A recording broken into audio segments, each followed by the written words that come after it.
presente en estas conversaciones de arquitectura. El profesor Barreneche es arquitecto de la Universidad Nacional de Colombia, de la sede Manizales, con una maestría en Medio Ambiente y Desarrollo Urbano, también de la sede Manizales. Es profesor asociado de nuestra escuela desde hace 4 décadas.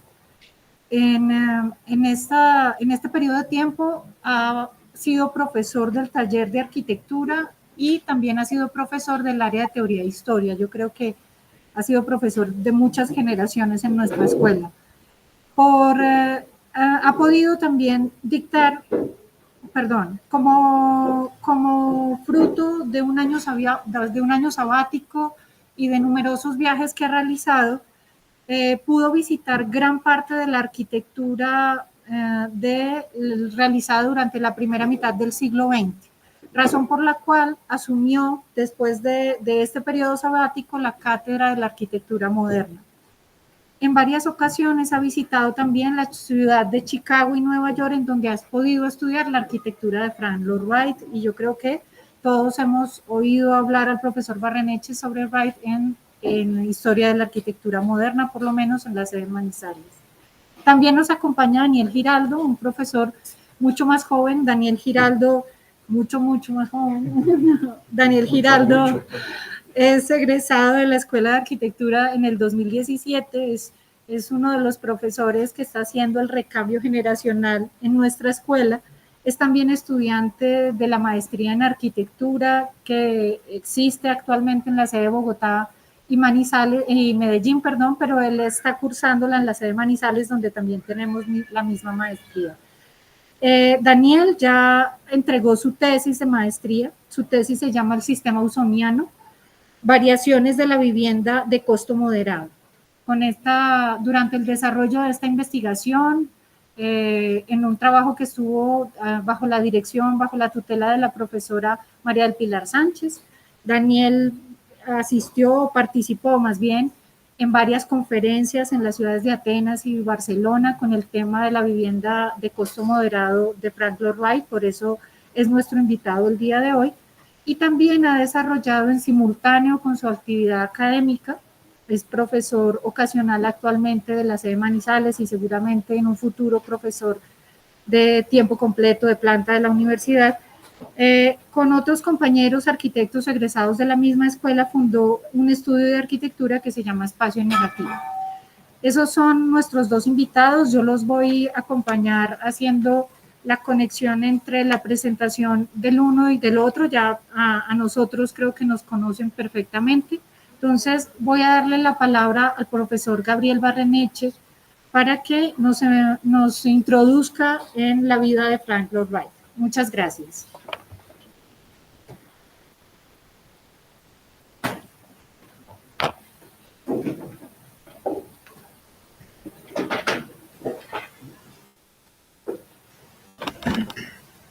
Bueno, buenas tardes para los asistentes a esta charla. Primero que todo quisiera darle las gracias a la profesora Isabel y a los profesores de la sede Bogotá y Medellín que tuvieron a bien invitarme y pensar que yo podría dar algunas ideas sobre Frank Lloyd Wright. Yo espero no demorarme más de los 20 minutos que tengo reglamentarios. Y mi charla consistirá en desarrollar 10 criterios que he seleccionado para compartir con ustedes en el día de hoy. Algunos irán acompañados de 1 o de 2 diapositivas y el resto simplemente será transmitirles a ustedes algunas ideas que se me ocurrieron en el momento en que me senté a pensar sobre Wright y que podría compartir con ustedes sobre un arquitecto que admiro, que me gusta mucho y que le sigo el rastro desde que yo era estudiante de arquitectura. Bien, entonces vamos a empezar. El primer tema que quiero desarrollar con ustedes es compartir con ustedes un dato que me parece muy agradable, un dato que me parece muy curioso, es que Wright y la Universidad Nacional de Colombia estamos cumpliendo años el mismo año. Wright nace en 1867 y la Universidad Nacional de Colombia se funda en 1867. Wright nace en junio 8 y la universidad se funda el 22 de septiembre. Entonces, digamos que a mí me gusta esa correspondencia entre los 157 años que nacimos como institución y los 157 años que celebramos del nacimiento de Wright.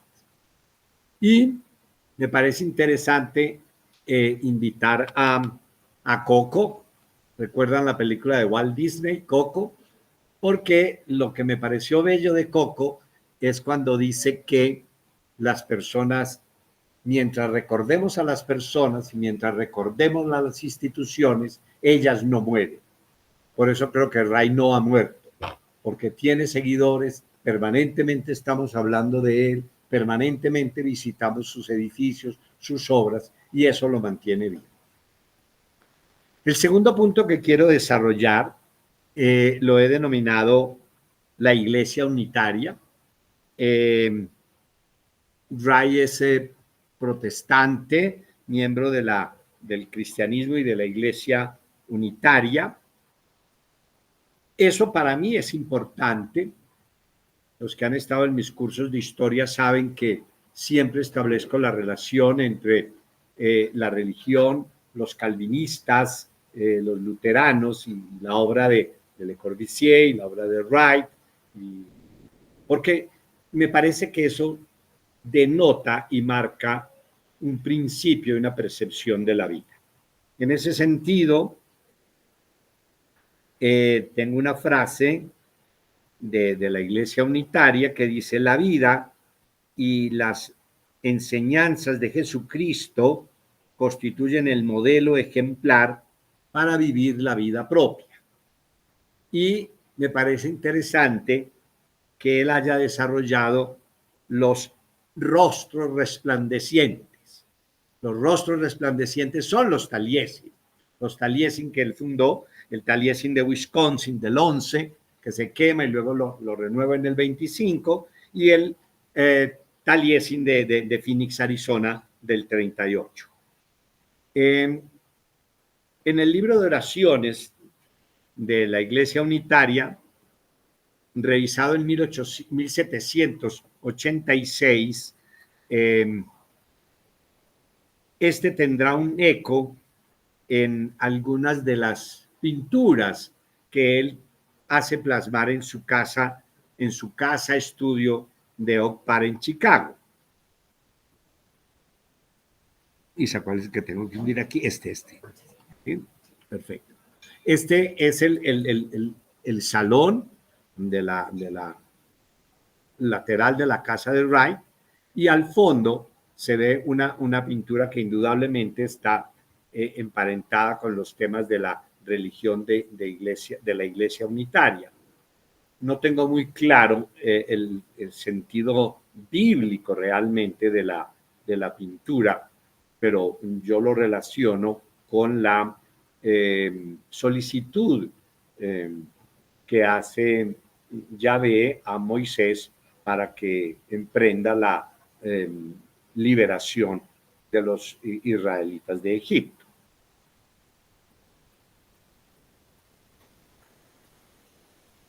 El tercer punto que quiero compartir con ustedes es lo que yo he denominado que Wright es un amante de la cultura clásica.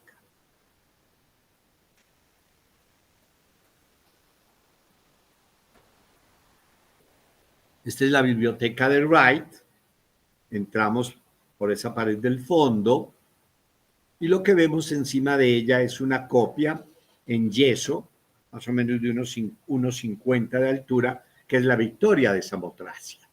Es la gran escultura que está rematando la gran escalinata del Louvre en París, y él trae una imagen de bulto de la victoria de Samotracia y la coloca exactamente sobre el acceso a su biblioteca.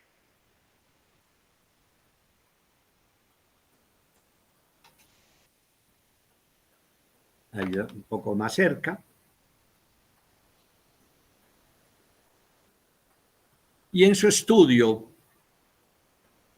que es este que estamos viendo, detrás de este busto encontramos un texto en inglés que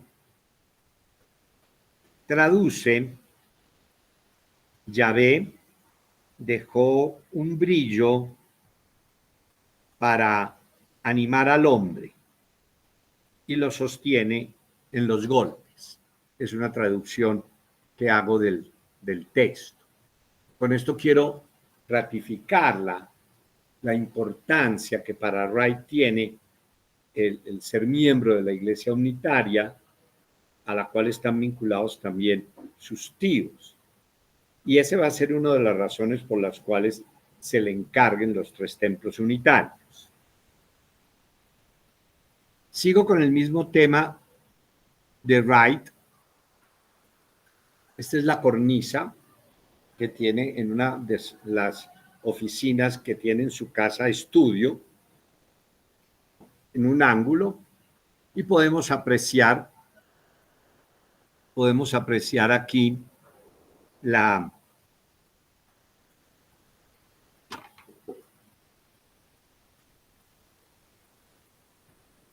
posiblemente tenemos aquí a Apolo luchando con la serpiente Pitor. Tenemos la serpiente, y esto es todas las mitologías griegas. Y al lado, creo que tengo otra, y al lado tengo también, continúa el friso en la parte alta de la oficina, donde puedo ver posiblemente Alejandro Magno en la doma de su caballo bucéfalo, que normalmente siempre se representa, Alejandro Magno se representa desnudo de frente y su caballo está encabritado. Eso todo nos remite al mundo clásico, al mundo griego y al mundo de Alejandro.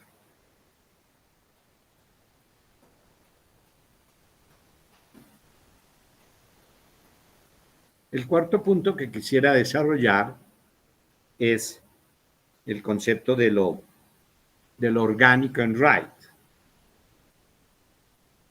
Considero yo que este concepto tiene una base en la filosofía del naturalismo, que fue presentada y estudiada y escrita por Juan Jacobo Rousseau en el siglo XVIII, convirtiéndose, digamos, en su iniciador.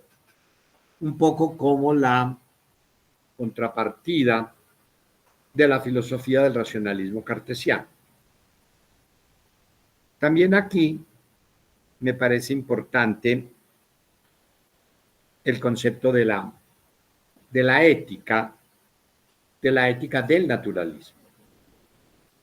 Yo la describo como es que la ética del naturalismo se debe construir a partir de la relación armónica de los hombres de un determinado tiempo y de un determinado espacio físico, social y simbólico. Es una relación armónica que hay entre los seres humanos y su espacio, no solamente su espacio físico, sino su espacio social y su espacio simbólico. Y también quiero aquí, dentro del mismo tema de lo orgánico en Wright, plantear que Wright termina siendo heredero directo de Grecia, del Renacimiento de Vasari, de Miguel Ángel, del estilo pintoresco de William Morris, de Ruskin en la Inglaterra victoriana. Y eso determina su espacialidad arquitectónica en un concepto que yo defino como intimista. Intimista. La obra de Wright es intimista. El quinto punto que quiero desarrollar es Walt Whitman. Walt Whitman es un maravilloso poeta. Nace en 1819, muere en 1892. Wright lo leyó. Cualquier persona en el Chicago de las últimas décadas del siglo XIX que fuera intelectual o próximo a la intelectualidad tenía que haber estudiado y tenía que haber leído Las hojas de hierba, que publicó en 1855, y dentro de Las hojas de hierba un texto muy bello que se llama Canto a mí mismo. Canto a mí mismo. Me celebro y me canto a mí mismo, porque lo que yo digo de ti, lo digo de mí. Y con eso empieza Wright a vincularse a toda esa concepción filosófica de Walt Whitman.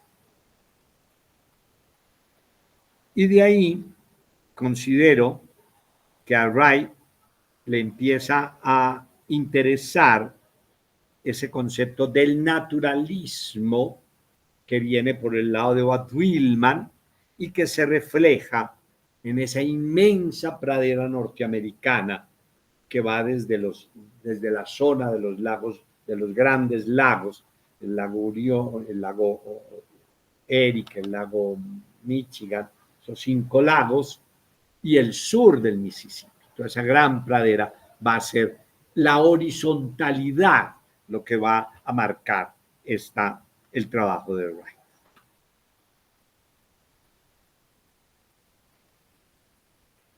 El sexto punto que quiero compartir con ustedes es sobre la teoría urbana. Se ha discutido mucho sobre la teoría urbana de Wright.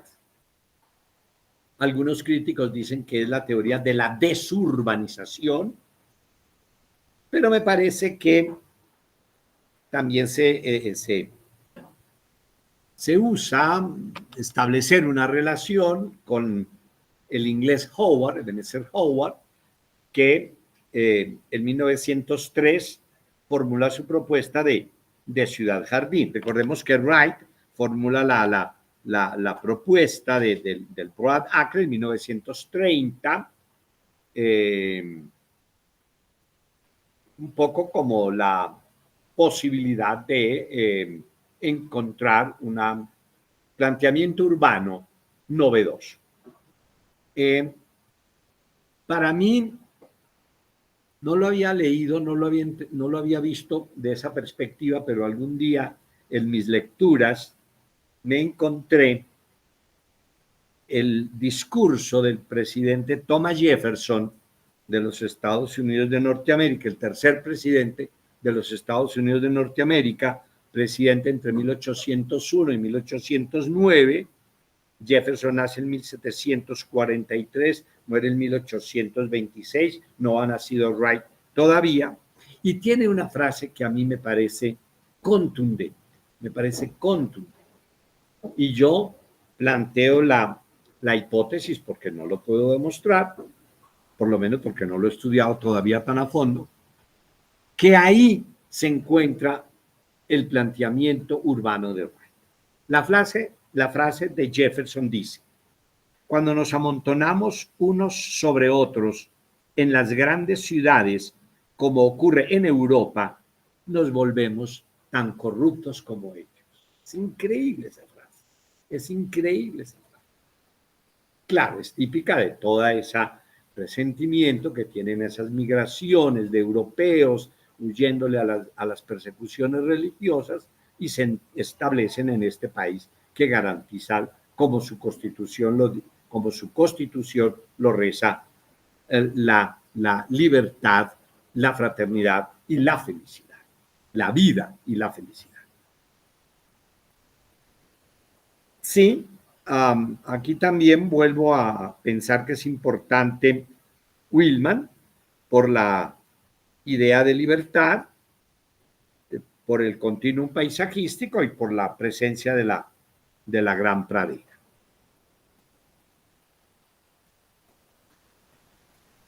El siguiente punto lo he denominado la teoría de la Eiffelung en Wright, que es la teoría del sentimiento. Fue formulada por Friedrich Vischer en 1872 y es una teoría de análisis estético que relaciona la psicología del sujeto con la plástica del objeto, la relación psicológica que hay entre el sujeto y el objeto manifiesto en dos conceptos de empatía o antipatía. En ese sentido, la arquitectura de Wright sería la relación armónica entre el usuario, la forma y la función. Usuario, forma y función. Y obsérvese que estoy poniendo el usuario en el primer renglón, porque me parece que es el sentido de la arquitectura. La forma como forma arquitectónica en su segundo punto y en tercer punto la función. No porque la función no sea importante, sino porque me parece que, pienso yo, hay que darle una fuerza a la forma. De allí que la obra de arquitectura debe de tener escala y proporciones basadas en el ser humano, armonía con la naturaleza, no mímesis con la naturaleza, no mímesis, sino armonía con la naturaleza, sensaciones en el espacio, lenguaje no preestablecido, libertad compositiva y la utilización de materiales naturales.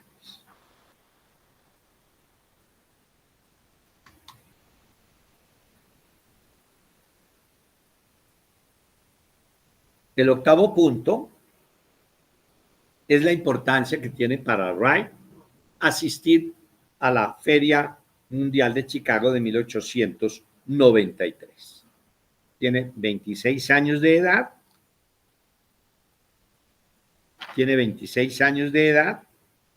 Es una exposición, la famosa exposición colombina, es una exposición dedicada a la arquitectura del eclecticismo historicista, bastante recargada en los elementos decorativos, sigue todavía los elementos de composición clásica, base, cuerpo y remate, simetría, gobierno del lleno sobre el vano, y el eclecticismo, o sea, la mezcla de estilos arquitectónicos para producir un nuevo estilo, una nueva forma. En ese orden de ideas, lo que a Wright lo cautiva es el pabellón que presenta el Japón. Esta es la exposición de Chicago de 1893 y estos pequeños edificios que vemos aquí en medio del jardín son los pabellones que llevó el Japón, que fue a lo que Wright cautivó.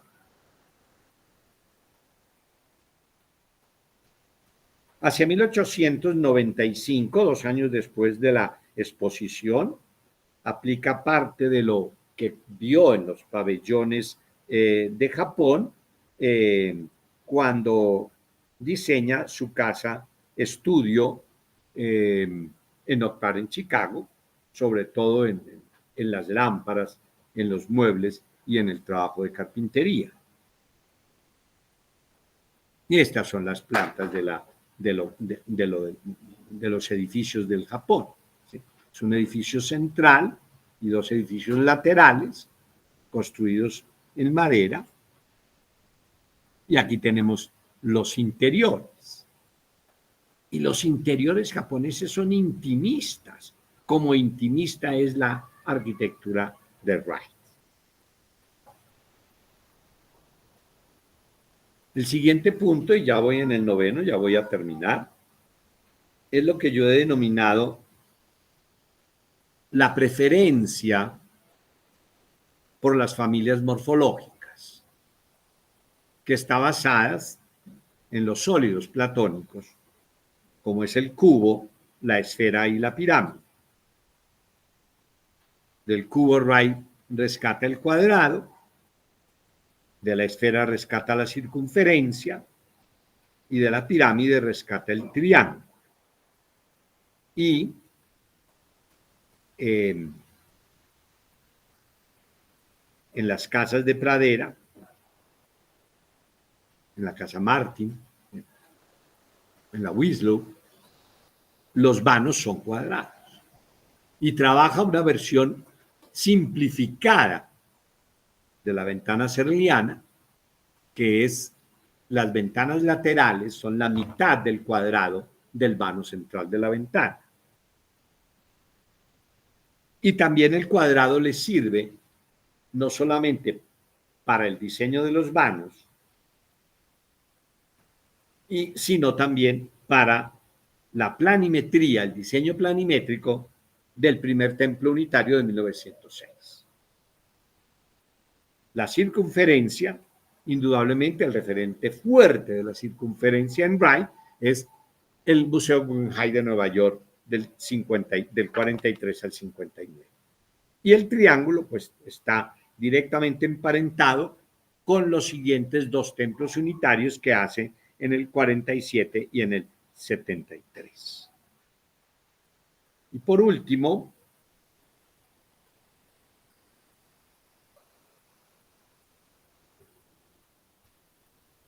he considerado que hay unos criterios compositivos en la arquitectura de Wright que podrían ser los siguientes. Tanto los ejes escalonados como los ejes cruciformes tienen una presencia fuerte en las casas de pradera, ¿sí? Donde se establece una relación de significado muy importante entre lo que los norteamericanos llaman el family room y el hogar de la chimenea. Hay una identidad bellísima ahí en ese punto. Las cubiertas en pendiente, que indudablemente las podemos asociar a los edificios del Japón, pero que le van a costar muchísimo trabajo para llegar a la pendiente exacta que él quiere. La casa Winslow es de una pendiente suave, más o menos suave. La casa para el señor Natal Moore ya es una pendiente muy fuerte. Y las siguientes casas ya logra definir su pendiente más aproximada. La importancia de los aleros, no en el sentido que para nosotros tiene el alero de proteger la fachada. Bueno, cuando digo nosotros me refiero a las arquitecturas tradicionales del eje cafetero, donde el alero era para proteger la fachada, que normalmente eran edificios de madera. Aquí me parece que la prolongación del techo en el alero tiene la finalidad de evitar que al interior entre demasiada luz, porque los interiores, como ya lo dije y lo vuelvo a repetir, los interiores son intimistas y nunca están inundados de luz. La chimenea me parece muy importante porque es el elemento arquitectónico que fija la casa al piso, que le da, digamos que le da como un pivote alrededor del cual giran los espacios más importantes. Bueno, pues yo diría que eso es lo que tengo para contarles hoy y muchas gracias nuevamente por la invitación.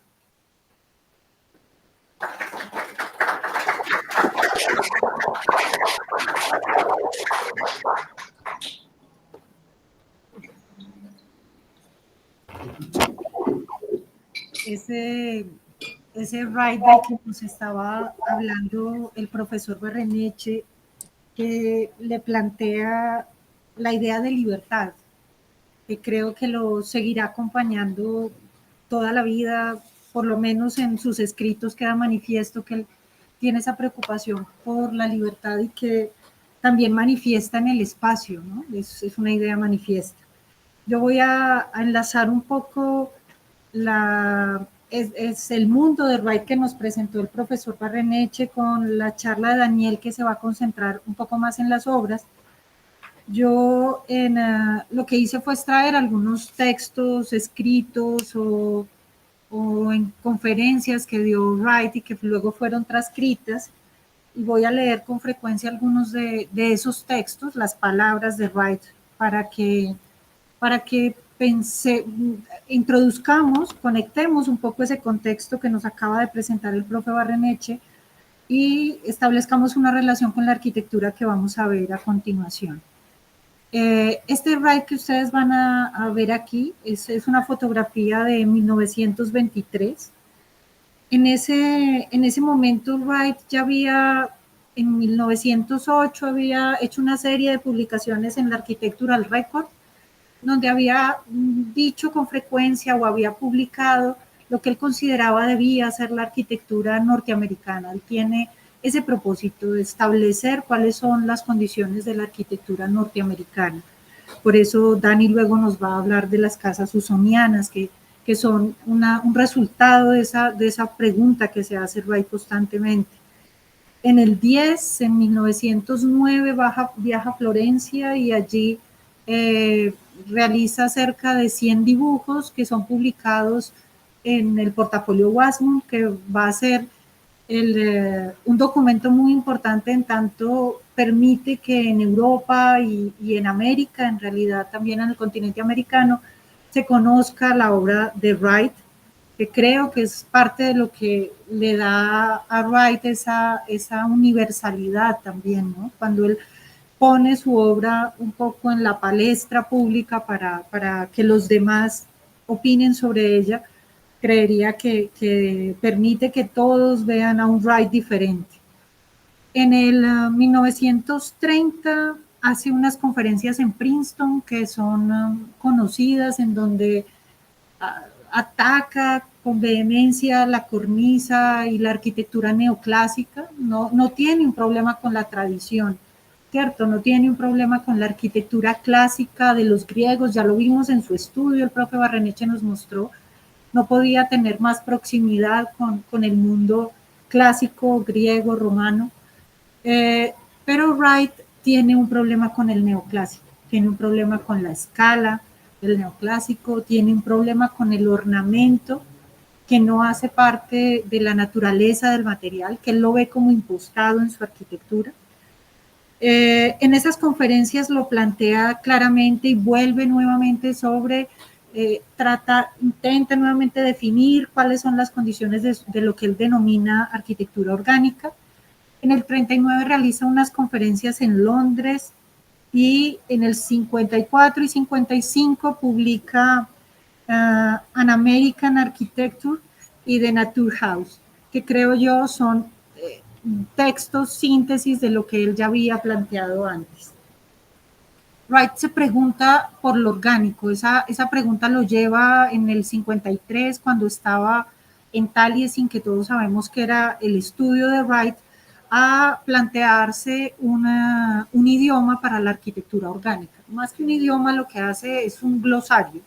Y entre las palabras que incorpora en ese glosario es orgánico, que como hoy vamos a hablar de arquitectura orgánica, me parecía importante conocer más bien qué entendía Wright por orgánico. Para Wright, orgánico denota en arquitectura no solo lo que puede colgar en una carnicería, levantarse sobre dos pies o ser cultivado en un campo. O sea, no es solamente aquello vivo, sino que la palabra orgánico se refiere a la entidad y quizás por ello sería mejor emplear la palabra integral o intrínseco. Como se usó originalmente en arquitectura, orgánico significa la parte al todo como el todo a la parte. Yo diría que en esa frase en esa síntesis que la hace la parte al todo como el todo a la parte, se sintetiza la arquitectura orgánica de Wright. Es la relación de la parte que para nosotros sería el edificio, a veces la casa, a veces el edificio institucional, a veces incluso un club de botes, que realiza en una relación con ese todo que para él es el mundo. Ya vimos que el mundo de Wright era no solamente el mundo físico-espacial, no solamente el paisaje, las condiciones climáticas, vemos que tenía una noción de libertad muy arraigada y que eso también lo lleva a buscar un espacio continuo, liberado, fluido, pero siempre en esa relación, sin olvidar que la parte que para él es, en este caso su arquitectura, está relacionada estrechamente con el mundo en el que se asienta. Así, entidad como integral es lo que se quiere decir en realidad con la palabra orgánico. Él insiste nuevamente, lo pone en mayúsculas y dice orgánico, es intrínseco, es algo que pertenece a. Y otra de las definiciones que también, que no está exactamente en el mismo glosario que construye Wright, sino en una entrevista que le hacen en el 53, el entrevistador le pregunta qué entiende por arquitectura. Y él dice, es la forma de construcción donde el pensamiento y el sentimiento humano participan para crear una mayor armonía, un verdadero significado en la estructura total. Yo creo que en esa definición de arquitectura queda muy claro que si pensamos en la arquitectura como la obra de arte, no solamente está la voluntad de arte también implícita en esa creación que para Wright supone mucho más que solamente la relación o la respuesta a unas condiciones climáticas, topográficas o de programa, ¿no? Él le incorpora el verdadero significado que tiene esa estructura total. La protección y la utilidad nunca bastaron por sí mismas, no son suficientes para que podamos hablar de arquitectura cuando algo nos protege y nos es útil. Toda arquitectura debe ser una formulación de materiales en un modelo dotado de significación. La construcción solo es arquitectura cuando es un modelo dotado de un propósito significativo. Entonces, me parecía importante que entendiéramos o conociéramos más bien lo que Wright nos planteaba como arquitectura y como orgánico, porque es finalmente ese objeto significativo que se asienta en un mundo, que hace parte de él, a través del cual conocemos el mundo, pero también el mundo hace parte del objeto. Wright piensa, entonces me parecía importante, esta es la imagen que ustedes tenían en el afiche, ya sabemos que entendía por arquitectura, ya sabemos que entendía por orgánico. En esa misma entrevista del 53 le preguntan a Wright, ¿qué es la arquitectura orgánica? Ahí me voy a permitir leer en esas primeras 3 imágenes. En realidad la pregunta no es qué es arquitectura orgánica, sino cuál es la diferencia entre arquitectura orgánica y arquitectura convencional. El entrevistador intenta muchas veces preguntarle por la arquitectura moderna y si él establece alguna diferencia entre la arquitectura moderna y la arquitectura orgánica. Yo diría que él evade un poco la pregunta, le dice la arquitectura moderna es la arquitectura de un tiempo, no una arquitectura con una condición particular. Él considera que su arquitectura es moderna, pero es orgánica. Entonces, evade un poco la pregunta y el entrevistador, creo yo, intenta de esta manera lograr que él establezca una diferencia con lo que él llama convencional. Wright dice, explicando esa arquitectura convencional que se representa en esos 3 primeros gestos que él hace con sus manos. Dice, usted ve la antigua construcción de columna y viga, ahí lo podemos ver en la primera imagen, está la viga apoyada sobre la columna. Dice, la columna y la viga eran una especie de superposición. Y si usted quería compartimentar o dividir el espacio, tenía que cortarlo. Entonces vemos sus manos relacionarse en sentido perpendicular y mirar cómo el espacio pierde la fluidez y se corta para que usted logre tener distintos espacios dentro de esa arquitectura. A continuación dice, bien, la arquitectura orgánica Reunió todos estos principios para que un edificio se pareciese más a esto y cruza sus manos y empieza a mostrárselas al entrevistador por todos lados, ¿no? Le dice, esta es la arquitectura orgánica, es esa arquitectura que ya nos dijo que era intrínseca, que pertenecía a un lugar, pero que tenía también un sentido y un sentido. Usted ve, tenía resistencia y se podía hacer tracción sobre la arquitectura. Tenía resistencia gracias al acero y por el mismo motivo se podían abrir grandes vanos y estos podían ser protegidos con amplios paneles de vidrio. Ni los orientales ni los griegos dispusieron de estas facilidades. Si hubieran contado con el acero y el vidrio, hoy no tendríamos que innovar, nos limitaríamos a copiar, como siempre. Pero ahora había que hacer algo con estos nuevos materiales, esos grandes nuevos recursos, el vidrio, el acero y la máquina. Son estupendos. Gracias al principio de resistencia del acero, pudimos usar el voladizo. Y por medio del acero entró en la estructura este principio de continuidad. Se ve una cosa confundiéndose con otra y penetrando a otra, en lugar de ese viejo cortar y apoyar, que era el que nos mostraban en esas primeras imágenes. Entonces, definitivamente para él, la arquitectura orgánica fusionaba el espacio interior y el exterior, proyectaba el alero, generaba una estancia, incorporaba el paisaje. Había una relación en las dos direcciones constantes en lo que Wright planteaba como arquitectura orgánica.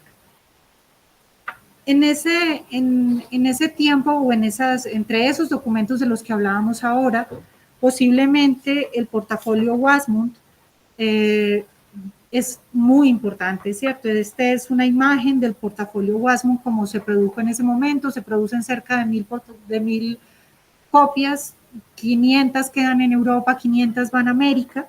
Ya les había contado que durante un tiempo en el que el trabajo escasea, Wright viaja a Florencia y allí elabora los dibujos en el 1909. Y en el 10, Ernest Wasmund, que es un editor alemán, decide publicar.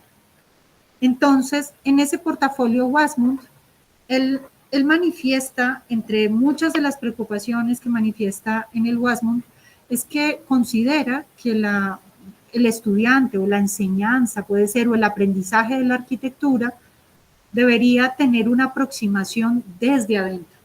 Él está preocupado porque la aproximación a la arquitectura en ese momento, recuérdense que estamos en las escuelas de bellas artes, y la aproximación es desde afuera, desde el objeto, y él está muy preocupado por lo que hay dentro de ese objeto, es por el espacio. Entonces él dice que el estudiante debe acercarse a lo bello desde adentro, que de ser así, no habrá grandes edificios vivos en conjunto, no habrá grandes edificios vivos que muestren el espíritu de la verdadera arquitectura.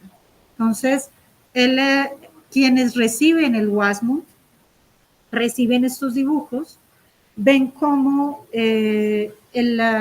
la planta que inicialmente es cuadrada, que tiene una altura, empieza a verse transformada, ven cómo Wright propone la axialidad y la relación axial entre los distintos espacios, en este caso casi muchas de las imágenes del portafolio Wasmund son casas, ahí de repente están un edificio administrativo de oficinas, está tal vez el templo unitario hacia el final del portafolio, pero en estos dibujos, para quienes reciben, empezando porque no se representaba la arquitectura de esta manera, empiezan a ver una propuesta de relación axial, una fuga de los espacios, una apertura hacia el paisaje, una presencia profusa de la naturaleza. Ven cómo esa planta, que era cuadrada, como lo vemos aquí en el Larkin, se va extendiendo a partir de esas axialidades que propone Wright. Estas son algunas de las imágenes, son algunas imágenes obtenidas de la Universidad de Utah, que escanea el portafolio, una copia del portafolio Wasmund.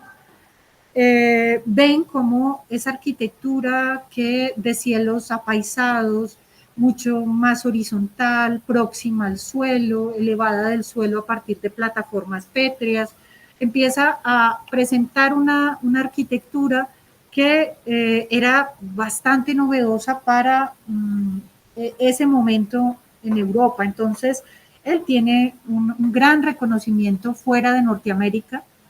Y recuerden que lo que hasta ese momento estaba guiando la preocupación de Wright era la constitución de esa arquitectura usoniana norteamericana.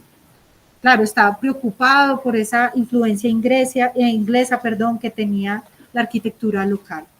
Es para él, y lo manifiesta en el portafolio Wasmund, el templo unitario, un proyecto significativo en la definición de esa arquitectura orgánica o en la consolidación, tal vez. Él viene definiéndola, ¿no? Ha escrito, ha presentado sus proyectos, pero en el templo unitario, dice Wright, es donde pensé que lo tenía. Esta idea de que la realidad de un edificio ya no consistía en las paredes y el techo. Acuérdense, nos había dicho que había que mirar la arquitectura desde adentro, no es solo paredes y techo, es lo que está dentro de ella. Encontrarás la sensación de la gran sala que entra, espacio no amurallado ahora, pero más o menos libre para aparecer. En el templo unitario encontrarás que las paredes realmente están desapareciendo. Encontrarás el espacio interior que se abre hacia el exterior y verás que entra el exterior en ese espacio interior. En ese momento, o en simultáneo, no exactamente ese momento, el profe Barreneche ya nos hablaba de la visita que hace Wright al templo de Japón y cómo se aproxima a los dibujos de japoneses, ¿verdad? Él tiene un gran interés en algunos de los dibujos japoneses, de los paisajes y muchas veces de los edificios puestos en el paisaje también. Y presenta un interés en Tao Te Ching, en Lao Tse, que escribe en el Tao una serie de poemas cortos. Para él es un poco frustrante, creo yo, o así lo manifiesta, conocer a Lao Tse, porque Lao Tse dice lo mismo que él estaba pensando. Entonces, en alguna entrevista él dice, es un poco uno creyendo que es muy ingenioso y muy genial, y resulta que 700 años antes de Cristo alguien ya había pensado lo que yo estaba pensando. Les traje dos de esos pequeños poemas de Lao Tse en donde queda clara ese interés en el vacío, que era un interés que compartía con Wright. 30 radios se unen en el cubo de una rueda. Del vacío, que es el cubo, surge la utilidad de la rueda. Forma una vasija con arcilla. Del vacío de la vasija surge la utilidad. Abre puertas y ventanas en las paredes de una casa. Del vacío de las aberturas surge la utilidad de la casa. Así pues, con la existencia de las cosas, nos beneficiamos y la no existencia de las cosas nos es útil. Claro, la no existencia, sobran las palabras. La realidad del edificio, dice Lao Tse, no consiste en las 4 paredes y el techo, sino en el espacio en el que se habita. Lo que le da su valor a una taza de barro es el espacio vacío que hay entre sus paredes. Un árbol enorme crece de tierno retoño. Claro, él cada vez afianza más su proximidad, lo ve en el pabellón del Japón, le atraen las pinturas, vuelve y de la mano de Lao Tse más bien, se aproxima a una reflexión sobre el vacío que no estaba en ese momento en la cultura occidental tan presente, mientras que en la cultura oriental hacía cientos de años estaba presente. En el 55, en esa definición de su arquitectura orgánica, Wright escribe un texto que se llama La destrucción de la caja, The Destruction of the Box. Ese texto, que les voy a leer 2 párrafos simplemente y con eso termino, creo yo, da cuenta un poco de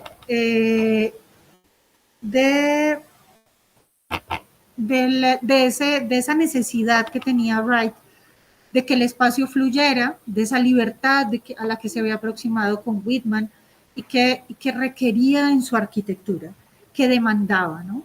Y estaba aprisionado un poco por la caja de la arquitectura, y necesitaba romperla para que ese espacio se fugara, para que la luz entrara, el paisaje entrara y la actividad se proyectara hacia el exterior.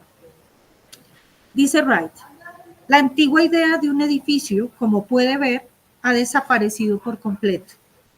Antes de que estos pensamientos liberadores de voladizo y continuidad surtieran efecto, todo era construcción de postes y vigas. Superposición de una cosa sobre otra y repetición de losa sobre losa, siempre sobre postes. ¿Y ahora qué?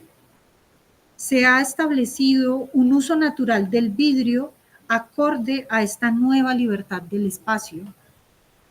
Entonces, la arquitectura orgánica es arquitectura en la que puedes sentir y ver todo esto suceder como una tercera dimensión. Lástima que los griegos no conocieran este nuevo uso del acero y el vidrio como tercera dimensión. Si hubieran sabido lo que estoy tratando de escribir aquí, hoy no tendrían que pensar mucho más en ello. Las escuelas hace mucho tiempo que les habrían enseñado estos principios. Para Wright, y lo vemos aquí en Taliesin, esa arquitectura que intenta disolver, que intenta para que el espacio domine sobre la masa, es una arquitectura que él denomina orgánica, pero a la que le adiciona una condición a la que él llama sencillez. O sea, cómo conseguir esa sencillez de la arquitectura orgánica. Dani me recomendó el otro día presentarles Taliesin pensando en esa arquitectura orgánica, y yo veía las fotos y coincido con él. Creo que esa arquitectura orgánica y esa arquitectura orgánica sencilla está claramente manifiesta en Taliesin. ¿Cuáles eran esas condiciones de la arquitectura o características más bien de la arquitectura orgánica a la que Wright se refería? Primero, pedía reducir el número de partes. Claro, estaba intentando, cada habitación para Wright era una caja dentro de una caja. En la medida en que hubiera menos cajas dentro de la caja, más posibilidades había de destruirla y de fluir entre interior y exterior. Entonces, esta no se ve tan pequeña porque es una escuela y además un alojamiento, es su estudio, pero él intenta y propone reducir. ¿Cómo reducir? A veces es eliminar, pero a veces también es juntar, ¿no? Juntar espacios en la medida en que la técnica se lo permita. Ya vemos que tienen el acero depositado una gran confianza para poder tener espacios más amplios. También considera que esa arquitectura o esa sencillez de la arquitectura orgánica se puede conseguir si se asocia la construcción como un todo con su emplazamiento, por extensión y énfasis en los planos paralelos al suelo. Y lo vamos a ir viendo en la arquitectura de Wright, cómo cada vez se hace más horizontal y más próxima visualmente en la tensión que tiene con el plano de base, que es el suelo. Considera que otra de las acciones que requiere la arquitectura orgánica es prescindir del sótano. Considera que el sótano es un espacio infecto en el que se cultivan muchas de las enfermedades. Ya acuérdense que hemos tenido muchos problemas de higiene para esa fecha y hay una gran preocupación por las condiciones de salubridad. Plantea que es necesario eliminar el cuarto como caja y la casa como otra caja, convirtiendo las paredes en pantallas de cierre, haciendo confundir los techos, los pisos y las pantallas. Finalmente, creo que me faltan 3 puntos más. Plantea que hay que amortizar todas las aperturas necesarias al exterior y al interior, con buenas proporciones humanas, mostrándolas con naturalidad, solas o en serie, en el plano de todo el edificio. Generalmente aparecían como pantallas de luz en lugar de paredes.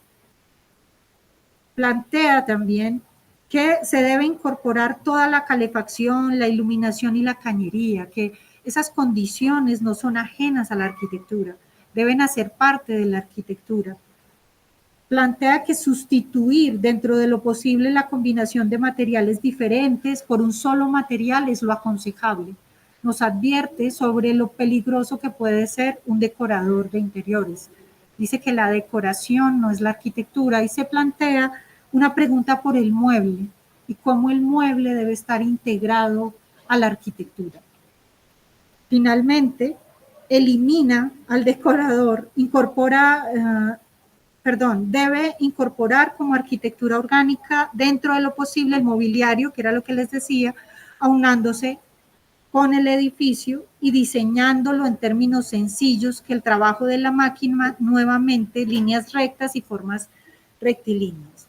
Quisiera terminar planteando algo que creo que es una lección que podríamos tener en la arquitectura contemporánea, que es finalmente lo que ha dado lugar a este curso, y es que de Wright podríamos recuperar o que tiene vigencia en la arquitectura contemporánea, y creo que lo considero con los otros dos profesores, que la arquitectura orgánica es la arquitectura que nos llama a establecer una relación con el mundo. No es una arquitectura de líneas curvas, no es una arquitectura que intenta mimetizarse, como nos decía el profesor Barrenechea, o parecer una montaña, un árbol o cualquier cosa de estas, sino que es una arquitectura que entra en consonancia con el mundo, un poco como Wright pone las manos, ¿verdad? Que se integra, que es intrínseco. Vamos entonces a ver ahora algunas de las obras de Wright que nos va a presentar Daniel. Daniel, por favor.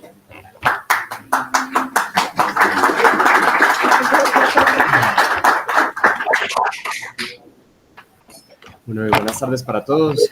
Un saludo a todos los que están conectados y pues un agradecimiento a Isa y a Gabriel por permitirme estar acá acompañándolos, y un agradecimiento también a los otros profes por generar estos espacios para poder hablar de los maestros de la arquitectura. Bueno, yo voy a mostrarles los proyectos de Wright. Voy a tratar de sintetizar de gran manera lo que los dos profes acabaron de decir, y agregando nuevos elementos, mostrándolos también en la propia arquitectura del arquitecto. Yo creo que ya como lo vimos anteriormente, el profesor Gabriel habla de unos puntos y la profe Isa sobre la arquitectura orgánica, entendida como un sistema de partes que se relacionan entre sí, la horizontalidad que se busca a partir de las grandes y vastos terrenos que hay en el continente americano, y sobre todo en el contexto, ¿cierto? Cuando hablamos de esa relación entre el usuario y cómo ese usuario vive en la arquitectura. Yo les voy a hablar de algo, voy a incorporar algo nuevo acá, que viene desde la misma formación de Wright. La mamá de él quería que él fuera arquitecto, desde un principio él quería que fuera arquitecto, y él le regala un kit como de Legos, de un diseñador que se llamaba Froebel. Es interesante ver cómo este juego, hay algo en lo que retoma Wright, que más adelante lo volverá a hacer y siempre lo sigue haciendo en su arquitectura, que es un sistema que él lo llama un unit system, un sistema de unidad, un principio ordenador, una retícula, un módulo que él iría planteando y utilizando en toda su arquitectura, desde las casas de la pradera, las casas usonianas y sus proyectos de gran magnitud. También, como lo decía ahorita el profesor Gabriel, esa relación con los medios platónicos, él se da cuenta que ese principio ordenador, a partir de esos módulos, le permite tener muchísimas configuraciones. Entonces, aquí podemos ver como las aspas, o cómo ese principio cruciforme se ve mucho en las casas de la pradera y en la casa Winspread, que sería la última casa de la pradera según Wright. Estos son unos planos que se encuentran en el archivo de Avery Conley de la Universidad de Columbia, y muestran el proceso de diseño de Wright. Vean que él siempre en planta utilizaba un principio ordenador, una retícula, un módulo. que ese estaba relacionado con el material con el que estuviera trabajando en ese momento.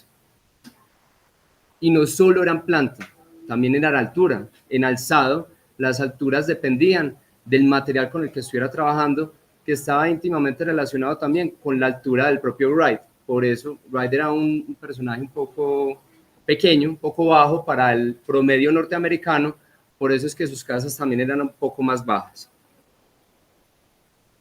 Yo creo que también antes de empezar a mostrar los proyectos, yo creo que es importante tener en cuenta a quién estamos estudiando, ¿cierto? Y la cantidad de proyectos que logró realizar Wright.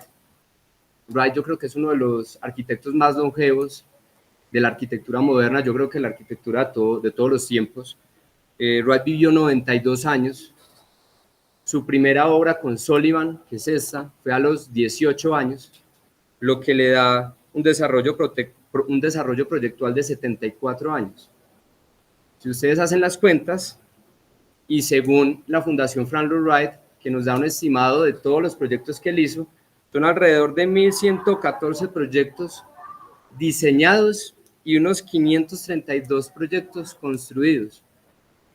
Y en promedio son unos 15 proyectos al año diseñados y unos 7 proyectos al año construidos. Es un montón, es un montón. Entonces, yo creo que hay que tener en cuenta también eso cuando uno ve este arquitecto, que yo me atrevería a decir que cronológicamente también es como el papá de la arquitectura moderna. Entonces, en este primer proyecto, cuando él trabaja con su maestro Sullivan, porque él empezó como dibujante de arquitectura, él hacía dibujos de arquitectura tanto como de ingeniería civil, hace este primer proyecto. Si ustedes se dan cuenta, ya hay como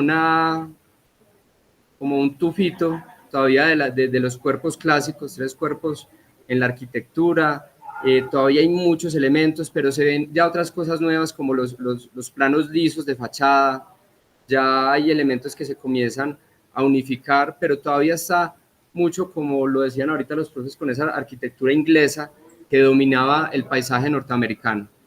Vean el contexto. Eso era lo que se hacía normalmente en Norteamérica y eso era contra lo que Wright luchaba para buscar también una identidad, que no fuera un popurrí de estilos ingleses, sino que la arquitectura norteamericana tuviera una verdadera visibilidad e identidad. Este es el primer proyecto independiente de Wright, la Casa Charlie, de 1891, cuando tenía 24 años, hace esta primera obra. Si vamos a ver, por ejemplo, Misi y Le Corbusier, que son contemporáneos, tenían entre 7 y 8 años cuando Wright hace este proyecto. Vean, en este caso, cómo las fachadas ya son lisas, la decoración se comienza a caer. El proyecto ya se comienzan a esbozar unas ideas muy primigenias de los aleros, de cómo comienzan a salir, pero todavía se marcan esos 3 cuerpos clásicos, ¿cierto? Pero vean que ya cada vez más comienza a salir lo que en verdad era la arquitectura orgánica, como lo expresaba ahorita la profesora Isa, de tener menos elementos. Pero a su interior todavía era una compartimentación de espacios, o sea, todavía eran cajas, todavía no había una conexión tan transparente o tan elocuente como él la pensaba. Este es como con lo que evoluciona, ¿cierto? Entonces, este es como el segundo escalón, la Casa Winslow en 1894. Esta ya es como una declaración de intenciones. Esto es lo que ya sería las casas de la pradera. Esto es con lo que él siguió trabajando y se puede entender como una plantilla, ¿cierto? Como el mal llamado estilo que yo he leído hasta el cansancio Wright, y me he dado cuenta que en la traducción de los textos, desde el inglés hasta el español, hablan del estilo, y Wright trata de no utilizar la palabra estilo, porque yo creo que a Wright hay que entenderlo como un continuo, ¿cierto? Como un continuo en donde él busca siempre la espacialidad y siempre busca la arquitectura orgánica. Entonces, cuando uno entiende al Wright estilo de la Pradella, estilo soniano, yo creo que se está como pervirtiendo un poquito lo que buscaba el mismo Wright. Pero claro, ¿cómo entender un arquitecto que hizo tantas cosas? Hay que tener una manera de clasificarlo. Entonces, vean, en este caso, ya los aleros de la cubierta son más amplios. Este segundo cuerpo es más angosto, más bajito, y es oscuro, precisamente para que la sombra proyectada por los aleros desaparezcan este cuerpo y la casa se sienta más bajita y más horizontal.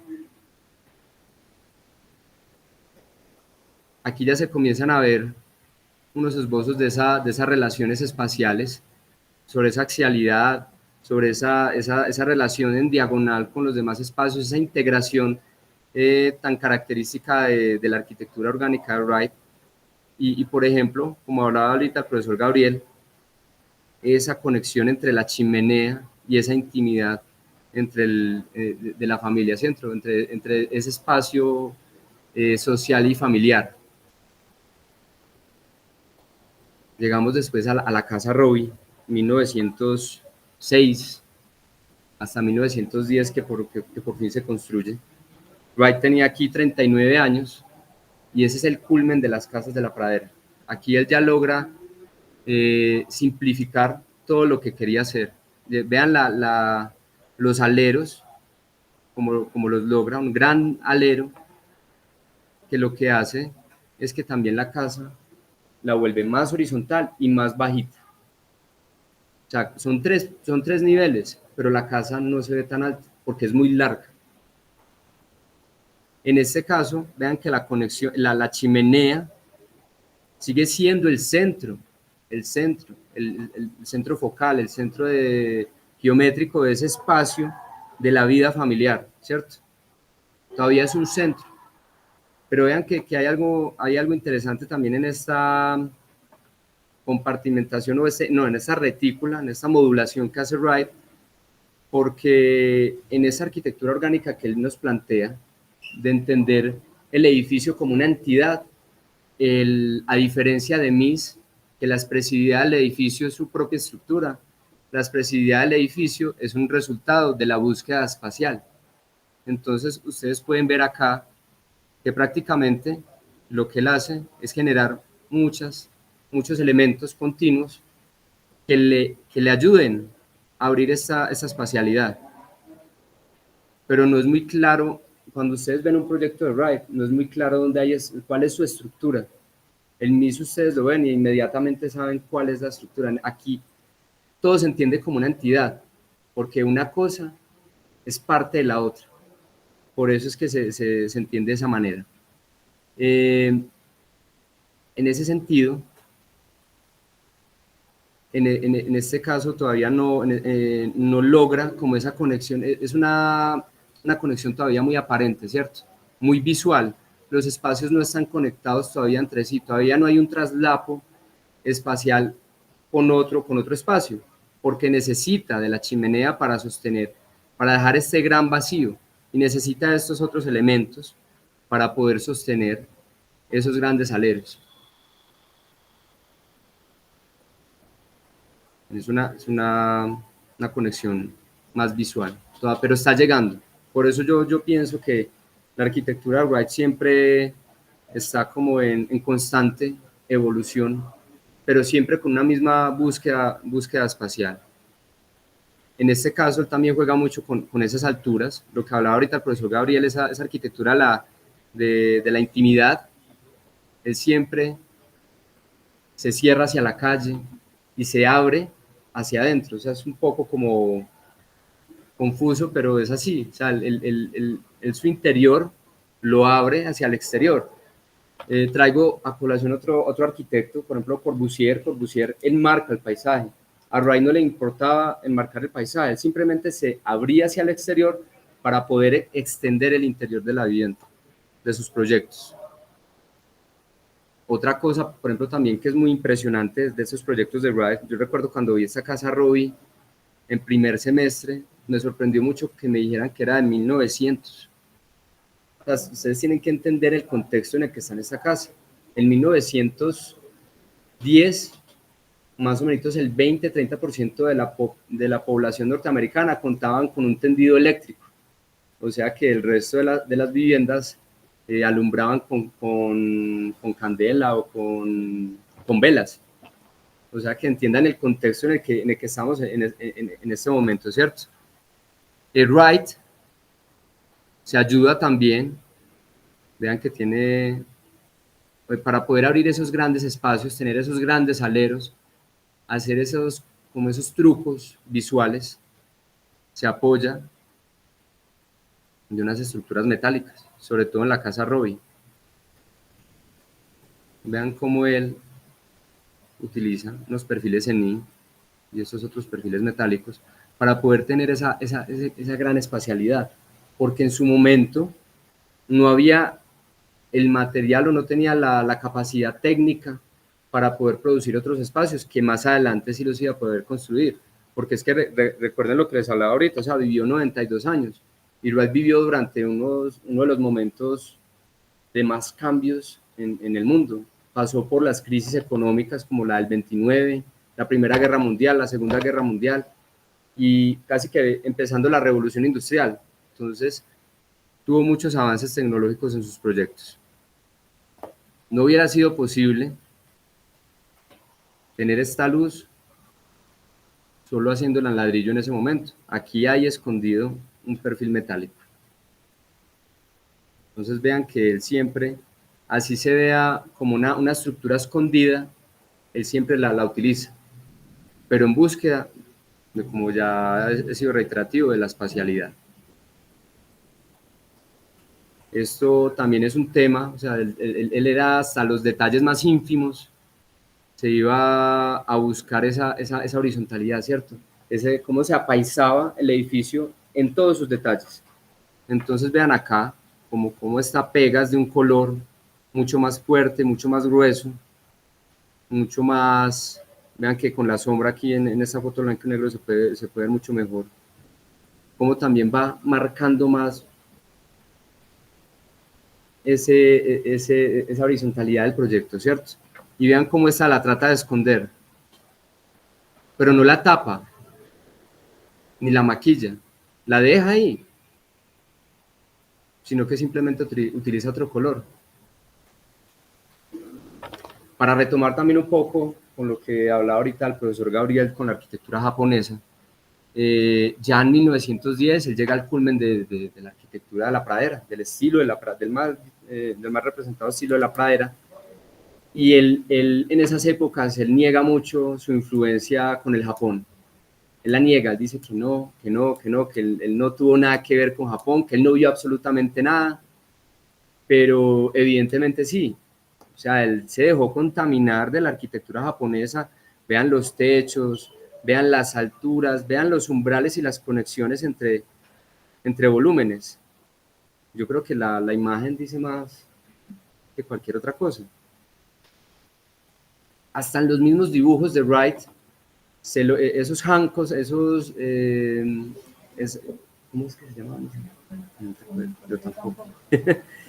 Esos dibujos japoneses que eran grabados en madera, él los logra, las láminas japonesas, él las traslada a sus propios dibujos, a la representación del dibujo. Tan importante fue para él ver estos dibujos, que casi siempre están en diagonal, que lo traslada también a la representación en diagonal de sus proyectos. Siempre él nos muestra sus proyectos en diagonal, sus espacios son en diagonal, sus dibujos son en diagonal, porque él casi siempre nos trata de mostrar cómo la gente lo va a ver, cómo la gente lo va a vivir. En este caso, vean también, totalmente influenciado fuertemente por esa cultura japonesa, ¿cierto? Que en un momento él fue uno de los curadores y uno de los coleccionistas más grandes de arte japonés de Norteamérica. Vean, por ejemplo, lo que él trataba de emular o de conseguir en la pradera norteamericana, lo que él ya había visto en villas japonesas.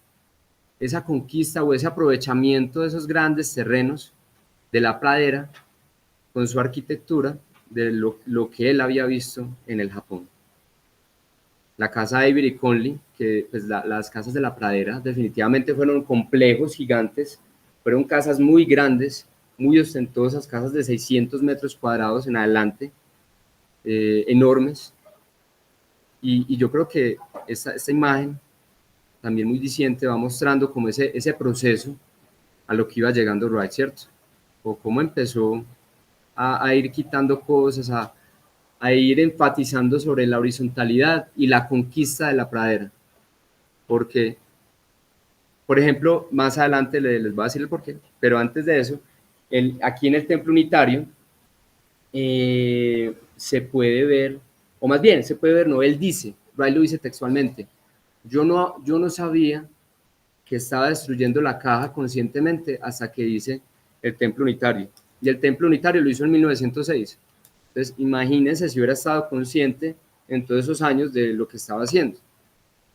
Y en este caso, fue tan consciente que yo creo que hace un intento desesperado por destruir la caja, ¿cierto? Por destruir la caja, por intentar de aplicar la arquitectura orgánica en su máxima expresión, y vean que no deja que se consolide la caja, ¿cierto?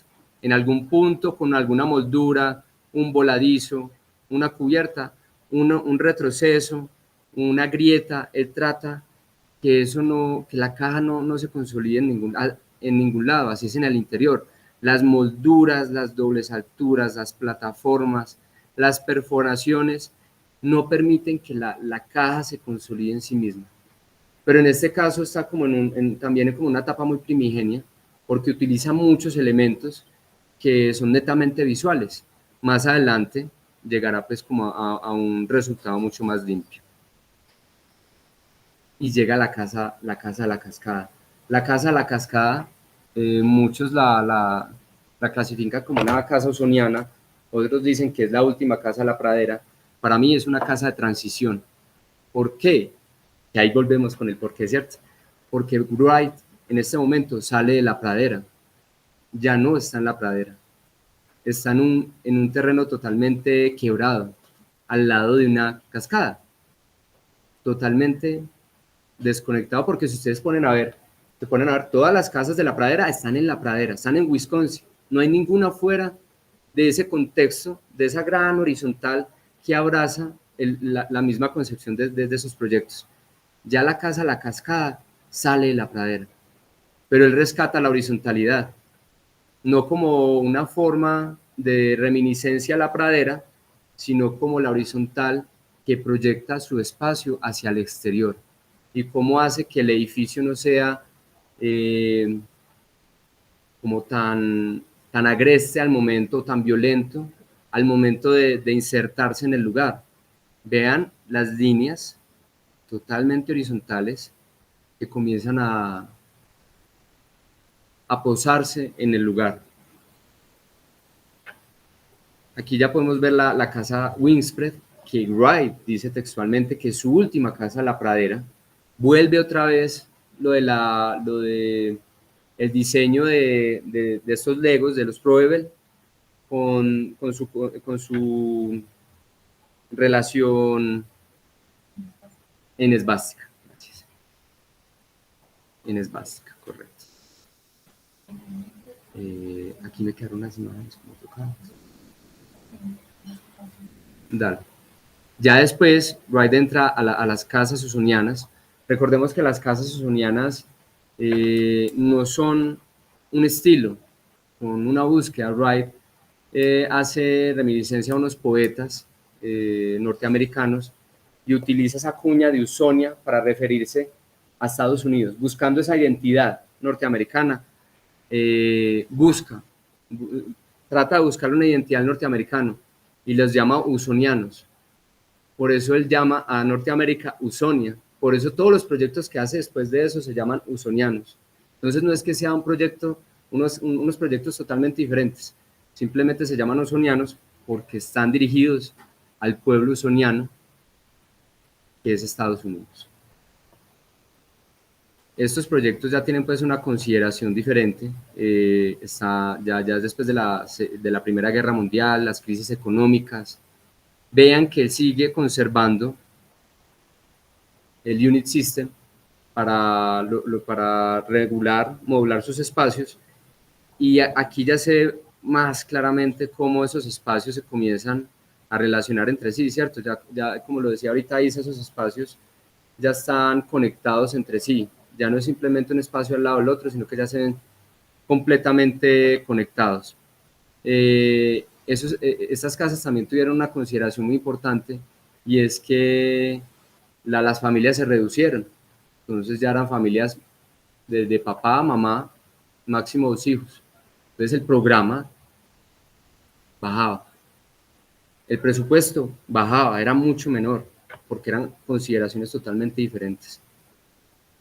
En esta casa, por ejemplo, la casa Pop, también se ven esas consideraciones. Es impresionante cómo en este caso Wright evita también la caja, destruye la caja de todas las maneras posibles. Aquí llega y pone un mueble, luego vuelve y saca y pone una pared afrancesada así con estas puertas, ventanas. En la esquina pone otra ventana para no consolidar un muro.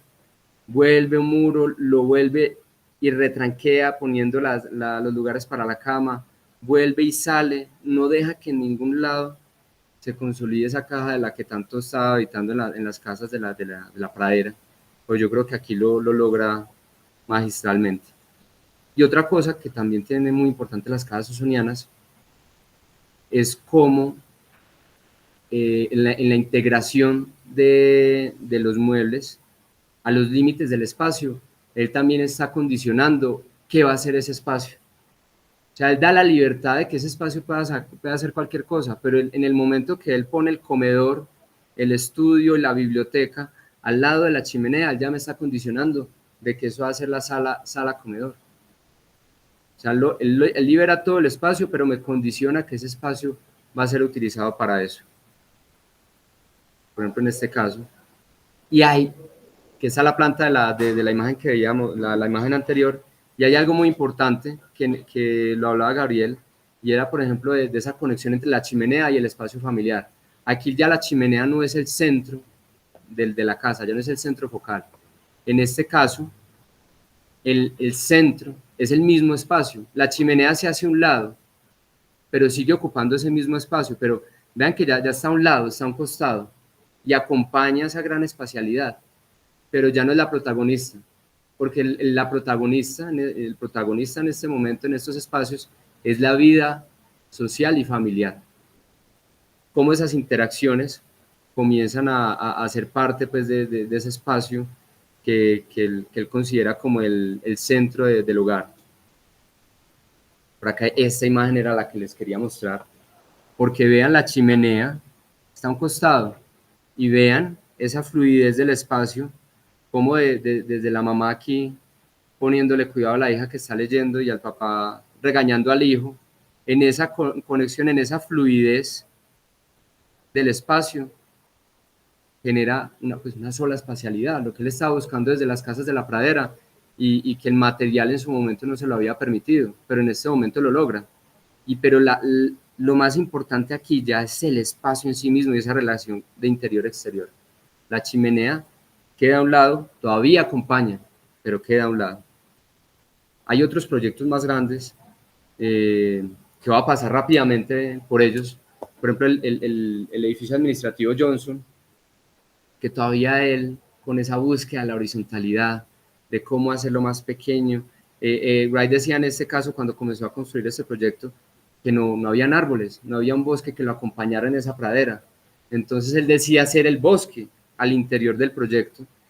Y vean que casi todas las esquinas, no hay esquinas, porque él las suaviza, precisamente para quitarle pesadez, para quitarle presencia al edificio, y que la que fuera protagonista fuera la pradera.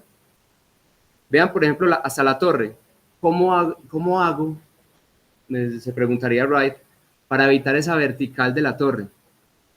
Pues la suavizo y retranqueo pisos intercalados y los vuelvo transparentes para que no se vean tan pesados, ¿cierto? Para que se vuelvan como invisibles y no se vea tan vertical ese elemento.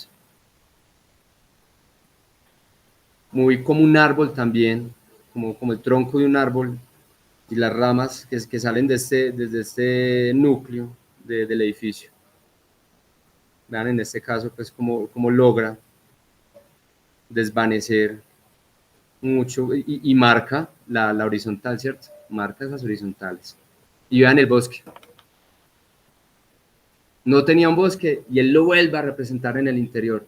Otra cosa supremamente importante que retomo de Gabriel, y era que él no quería, en todos los proyectos que ustedes pueden ver de Wright, él no busca la luz directa, él busca la penumbra, él busca una luz muy suave, porque también se está volviendo a influenciar de los japoneses, que tenían también una luz muy suave, una luz de penumbra. A él no le interesaba que esa luz fuera directa, él siempre la habita con los aleros y retranqueando los espacios hacia el interior. Y pues por último el Guggenheim, no podía faltar, su último proyecto en vida. Él muere cuando ya falta a pocos meses de la inauguración del museo, y el museo uno a veces lo ve como muy grande, pero en verdad es muy pequeño, es muy acogedor, es como lo decía ahorita Gabriel, muy íntimo, ¿cierto? Y Wright siempre trataba de mostrar sus proyectos en diagonal. Él tenía un fotógrafo de cabecera que se llamaba Pedro Guerrero, y él le decía, todas las fotos me las va a tomar en diagonal al proyecto. Vean aquí cómo lo muestra, escondido, ¿cierto? Ustedes cuando van caminando por esta calle y van 10 calles más atrás, ustedes no ven el Guggenheim. A ustedes el Guggenheim se les aparece de sorpresa y se les aparece así, en diagonal. Y también, pues, vean otra vez el módulo, así sea una forma, una circunferencia, una forma ajena al ortogonal, también vuelve y utiliza el módulo para organizar sus proyectos. Y genera una espacialidad, pues, increíble. Pero vean de nuevo, o sea, hay un elemento que va acompañando esa subida, y como la subida está en la paisada, vuelve a ser horizontal.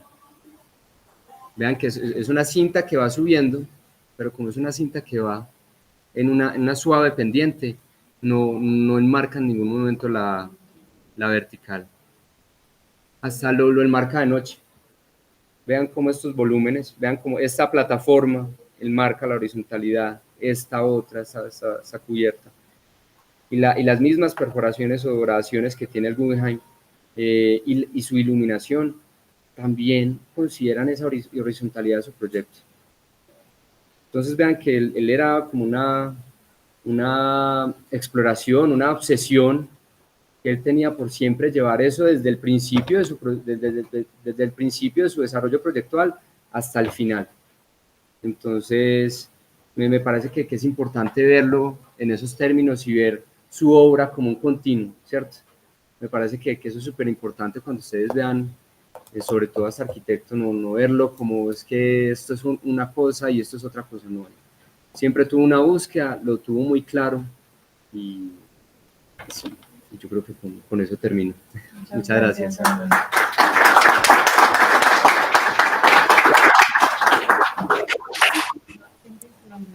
Ojalá entonces si logras encontrar la manera. Gracias. Y esta si logras encontrar cómo, por favor. Y esta. Por favor, si lo logras, es que no es tan fácil.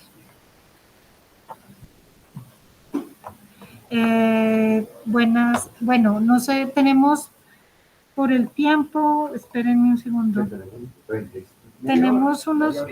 Tenemos 15 minutos, debemos dejar unos 15 minutos para explicar un ejercicio que ellos están haciendo. Entonces tenemos realmente como para un par de preguntas. Ay, gracias, muy amable. No sé si alguien en Medellín, en Bogotá o acá en Manizales quisiera preguntar. Aquí hay una pregunta. ¿Allá hay preguntas? Bueno, es más un comentario, más que una pregunta. Primero que todo, felicitarlos por la conferencia y Y me ha llamado sobre todo la atención como esta conversación generacional de otros profesores de la universidad pues con su sabiduría, el profesor Gabriel, Isabel ya como madura en su investigación y Daniel joven, recién ingresado a la carrera profesoral. Me ha parecido magnífico esta combinación y estos puntos de vista que me parece que han sido complementarios, que no se han solapado. Hay algunas ideas latentes que son comunes, pero que me parece que son complementarias. Yo simplemente tendría una pregunta, tal vez para el profesor Gabriel Barreneche, y es esta idea de la intimista. Pues lo intimista se relaciona un poquito como con la introspección, tal vez. Y hemos visto en las plantas, en los edificios, que lo que hace es romper esa caja y hay como algo que puede estar riñendo, que es esa introspección con esa liberación del espacio. Porque si de un lado se piensa como en ese ir hacia adentro, en esa intimidad, luego la casa se desmonta, las paredes, y lo que aparece es como el paisaje, lo natural. Entonces, no sé si habría como una especie de contradicción ahí, es mi pregunta. Bueno, a ver, el término intimista yo lo empleo en relación a la escala y a la luminosidad del espacio, no en el sentido de mantener la caja o cerrar la caja. Claro, lo que dice Daniel, que me parece muy bello, es cómo él va en las últimas casas de Pradera y en las Usonian, va quitando la forma de que la caja se cierre y la caja se abra.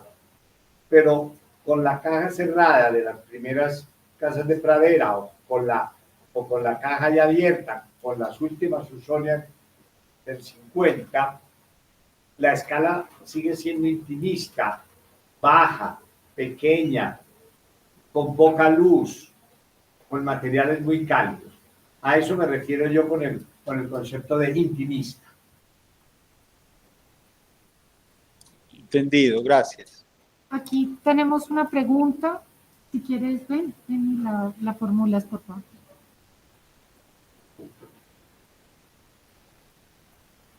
Apenas te toca como... Espérate, yo apunto para arriba. Si quieres... No, se espera. Ahí te ves. Bueno, lo escribí porque es algo largo. Como observamos en las tres exposiciones como tal de los profesores, pues se puede apreciar que Wright tiene una gran importancia a lo que sería la arquitectura oriental en la obra de él. ¿Cómo desarrolla, por ejemplo, el espacio alrededor del fuego y su conexión con el exterior? Fuego entendiéndolo por el espacio de comunión y de encuentro, que luego, como decía Daniel al final, que pasaría a ser de la chimenea a lo que sería el living room, incluyendo lo que sería por lo de la cocina y todo eso. ¿Hubo algún arquitecto, y pues la pregunta más dirigida como a Daniel, que lo ha leído tanto, hubo algún arquitecto referente japonés o simplemente Wright abstrajo lo que es la esencia de la arquitectura vernacular de allá? Creo que Wright no tuvo una, porque es que nunca lo menciona sexualmente, él lo niega, pero yo creo que inevitablemente tuvo que haber visto Katsura. Tuvo que haber visto la Bella Katsura, pues, y qué más que vio el pabellón oriental de la Feria de Chicago. Yo creo que con esos referentes tuvo para sacar mucha información. Yo creo que también en esos primeros años, cuando trabajaba con Silsby, con Sullivan, ellos tenían mucha colección de arte japonés. Y ahí fue donde empezó su fascinación por ese arte y por esa cultura. Y yo creo que ahí él vio algo que nunca nos quiso contar, algo más allá de lo que nosotros sabemos. Entonces yo creo que nosotros dijéramos es que hay un referente particular que vio Wright para poder hacer su arquitectura. Yo creo que también uno de sus referentes, yo creo que sí el referente fue el Lao Tse, porque es que leer a Lao Tse muchas veces es muy diciente y lo que decía, Wright lo dijo, lo que como decía la profe Isa, Wright lo dijo y luego se dio cuenta que Lao Tse también lo está diciendo. Entonces yo creo que más que un referente construido fue un referente conceptual, y desde ahí en adelante siguió conceptualizando su propia arquitectura. Yo quisiera, porque me parece que el estudiante de pronto cuando termina su pregunta, me parece entenderle que si hay algún arquitecto contemporáneo que ha seguido por ese lado, pues sin entrar mucho a discutirlo, porque no lo hemos estudiado para discutirlo hoy aquí, me parece que Tadao Ando es un arquitecto que sigue muy de cerca en la escala, en los materiales, en el agua, en el concreto, en la relación con el entorno, sigue muy de cerca esos postulados de la arquitectura tradicional japonesa. Jaime, me dices que hay una pregunta en Medellín. Sí, así es. Ya como la última, porque ya tendríamos que pasar a lo del ejercicio. Dinos. Hola, buenas noches, soy Juana Pócar. Les quería preguntar respecto a que en todas las charlas se empezaba a hablar de la relevancia o la importancia de cómo los materiales y los avances técnicos generaron o lo obligaron a Wright a innovar. Mi pregunta refiere de, pues, tal vez en estos últimos años de su vida logró empezar a desarrollar nuevas cosas a partir de los avances técnicos que se dieron alrededor del siglo, pero quería hacer como una pregunta más general respecto a, pues, qué cosas nuevas en sus últimos años de vida lo obligaron a innovar y cómo eso se puede seguir aplicando en el siglo actual. Gracias.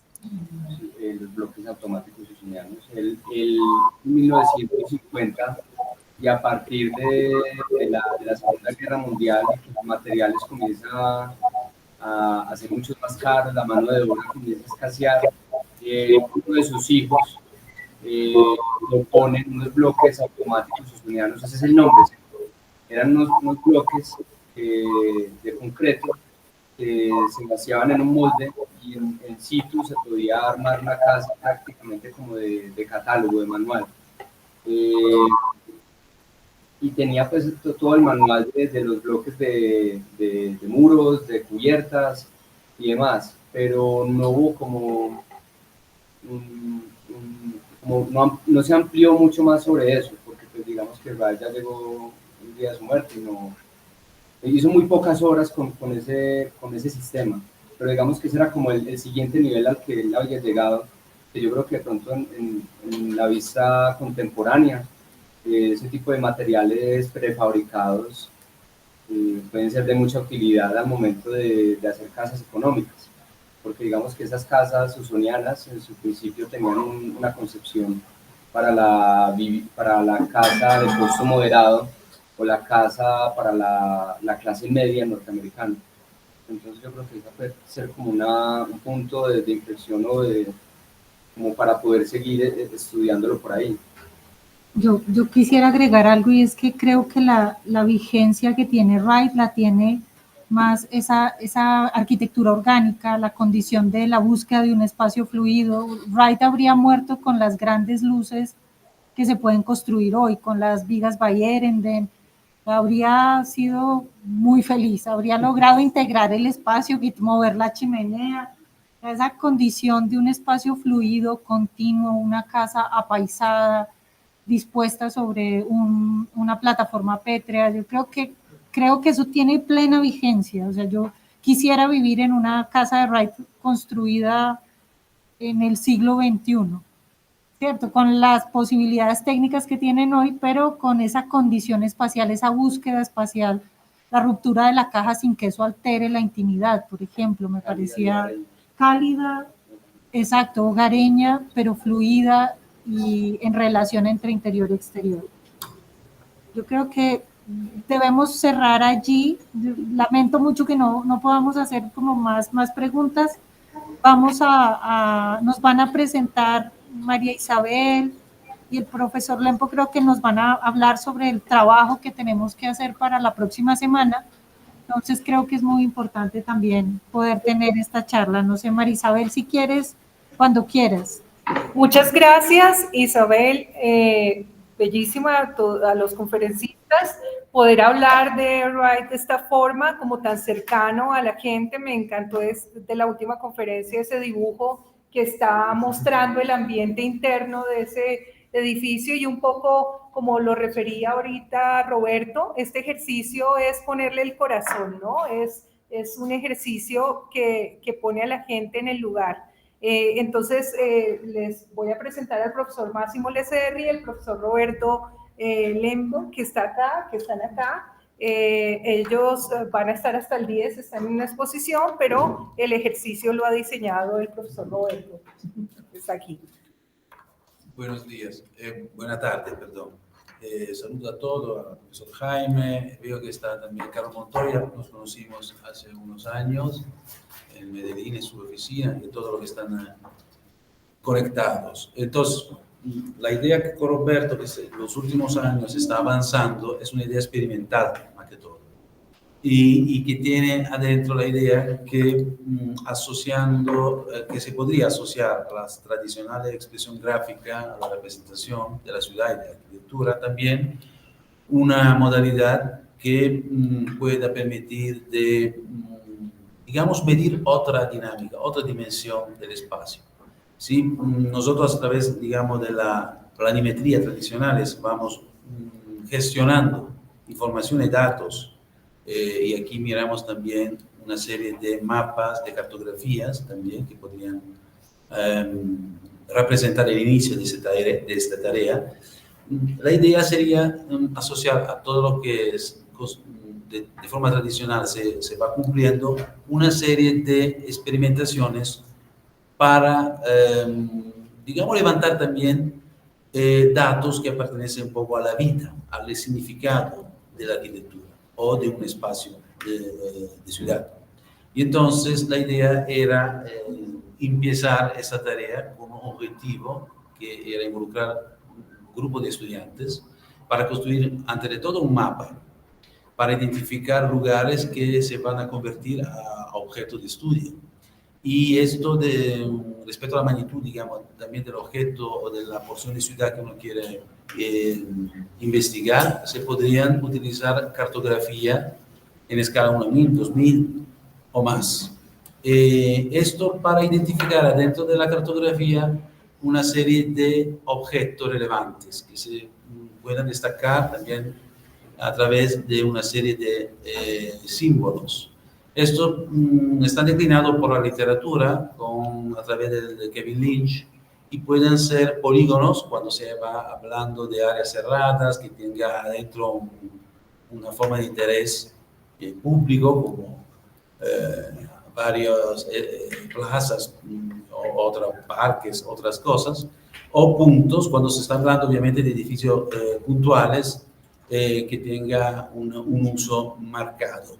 Y líneas cuando se van a considerar elementos lineales como un parque fluvial o una cortina o una calle. Sí. Esto podría representar una primera etapa.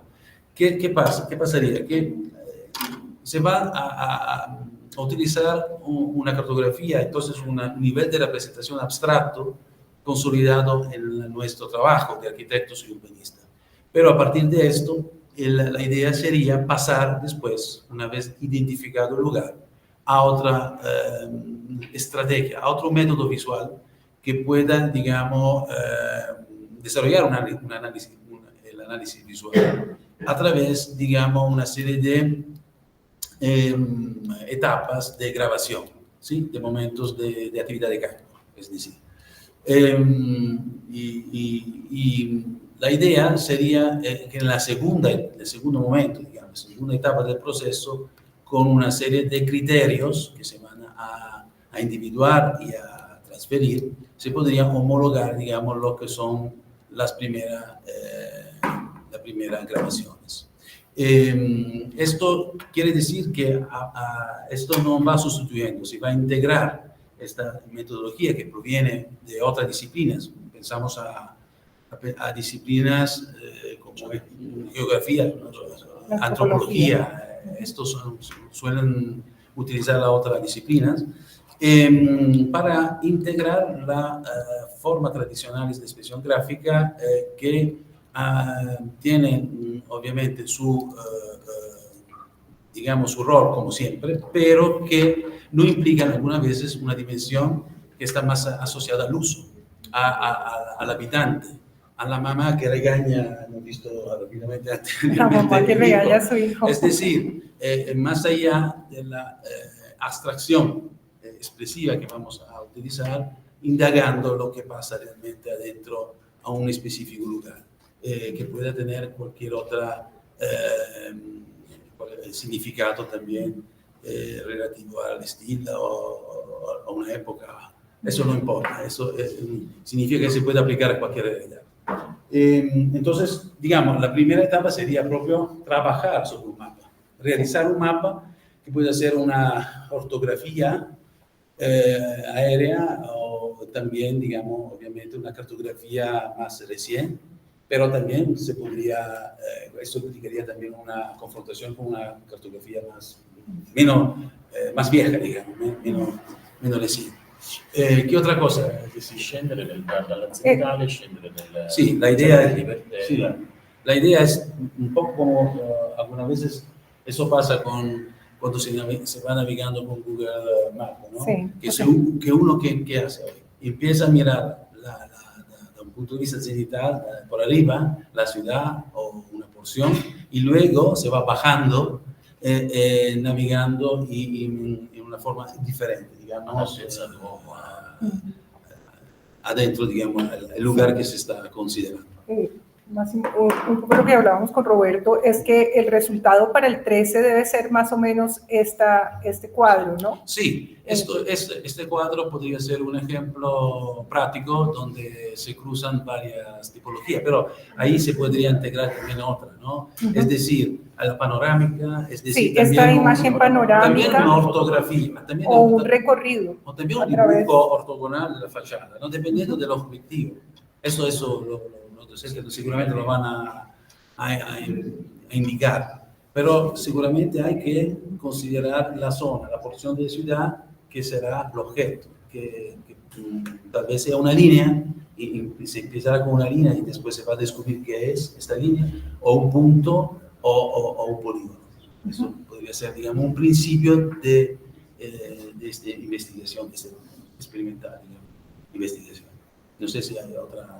Sí, o sea, lo primero y en donde se une este ejercicio con nuestra asignatura es que el objeto de estudio va a ser arquitectura moderna o contemporánea, que tiene que ver un poco con esa sensibilidad que ustedes logran a partir de todas estas conversaciones, ¿no? Hay unos temas que les puede interesar más, ¿sí? Entonces, con esa sensibilidad, porque finalmente ustedes son los que eligen el proyecto, empiezan a buscar información, cartografía, empiezan a buscar videos, patrimonio fílmico, y también pueden hacer filmaciones actuales, un poco recreando esas mismas escenografías o esos mismos puntos de vista que encuentran en esos videos antiguos, pero también se pueden acompañar con fotografías antiguas, ¿no? Fotografías que muestran cómo ha sido la transformación, pero sobre todo, y lo que interesa más a este ejercicio, es cómo es esa transformación vivencial, o sea, cómo los seres humanos hemos vivido esos espacios en el pasado y cómo los concebimos hoy, y hace que los valoremos o que hayan desaparecido a lo mejor. Es un tema de visual,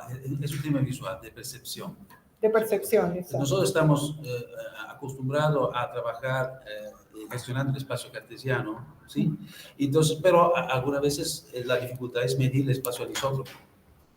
¿Cómo vamos percibiendo también el espacio? Algunas veces, ¿no? Nos pasa que algo parece más alto, pero cuando vamos dibujándolo en forma cartesiana descubrimos que no es, todo lo contrario.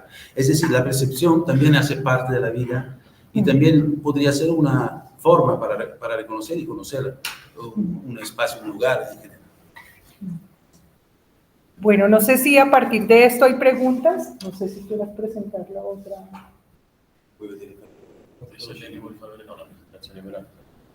La presentazione sulla ricerca visuale. No, vedi, puoi fare. Quanto tempo abbiamo? Abbiamo 5 minuti. No? ¿Hay preguntas? No sé si hay preguntas. Sí, aquí en Medellín hay una pregunta. Buenas noches. Mi pregunta es más como metodológica sobre los equipos y sobre cómo es la idea del ejercicio. Pues ya que esta semana nos contactamos como en el equipo con los compañeros de la sede de Bogotá, con los compañeros de la sede de Medellín, de la sede de Manizales, y todos teníamos como una idea diferente del ejercicio. Entonces no sabíamos si lo teníamos que hacer de forma individual o entregarlo de forma conjunta. Cada uno elegía un edificio de la ciudad de cada uno y luego como que los conversábamos en el equipo, o cómo sería como esa parte ya más metodológica del ejercicio. En principio el ejercicio es individual.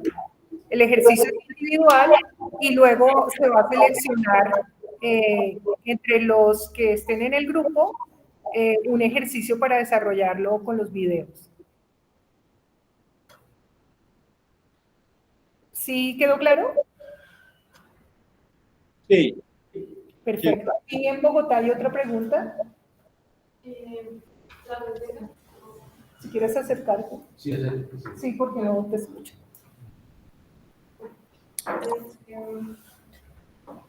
Buenas noches. Pues mi pregunta es, si, digamos, para la próxima clase lo que tenemos que traer es fotografías, videos, material que nos sirva para más adelante, pero en un futuro vamos a recrear nosotros el punto de vista. Por ahora solamente traer documentación. Ahora es la identificación del objeto. Sí, en un mapa con una diagramación como está ahí. En la segunda etapa, ustedes van a conocer, digamos, los criterios para crear un primer, digamos, producto, digamos, un producto fílmico, Sí. respecto al lugar que seleccionamos. Ese mapa y esa primera diagramación que ustedes hacen, que podemos tener el tamaño del póster que estamos compartiendo en las conferencias, ¿sí? Y que va a ser diagramado como les mostraba acá, ¿cierto? Puede ser uno de estos cuadros, ¿sí? En donde aparece la cartografía, que luego la cartografía se va a volver interactiva con los videos, unas fotografías a nivel del peatón, ¿no? Al nivel de los ojos, o una secuencia de fotografías, ¿sí? Una primera sensibilidad y una cartografía recopilada. Por la secuencia de fotografías, ahí está Gordon Cullen, ¿no? Que es autor del paisaje urbano, en la referencia fotográfica, que fue autor no de fotografía, pero sino de imágenes seriales, ¿sí? Del paisaje urbano. Entonces, porque dependiendo del objeto, si es lineal, por ejemplo, se necesitaría también fragmentarlo algunas veces en porciones. Entonces, depende del objeto. O sea, eso lo vamos decidiendo nosotros ahora. Sí, pero para el 13 prácticamente vas a tener que hacer un póster como este. ¿Sí? Individualizar el objeto de estudio. Okay. Bueno, sí. No sé si hay más preguntas. Sí, una aclaración. Me parece muy bueno el ejercicio este de hacer el póster en este formato, como está indicado, más vertical. Y lo que vamos a hacer con Valeria, la monitora, para todos, es que vamos a abrir unas carpetas en nuestra Drive para que ahí cada estudiante suba su presentación. Y esta presentación tiene que estar antes del 13 de marzo, o sea, es la semana entrante. De tal manera que podamos entrar a revisarlo, evaluarlo y hacer recomendaciones. Perfecto. Bueno, pues muchas gracias a todos. Bueno, gracias por el tiempo y bueno, quedan muchas preguntas por hacer. Máximo, Roberto, gracias. Chao. Muchas gracias. Hola, Chao, chao. Chao, chao a todos. Chao, chao, Jaime. Chao, Marisabel también. Isabel, Chao. Detener grabación. No se me vayan un momento. Varias cosas. No sé cómo le están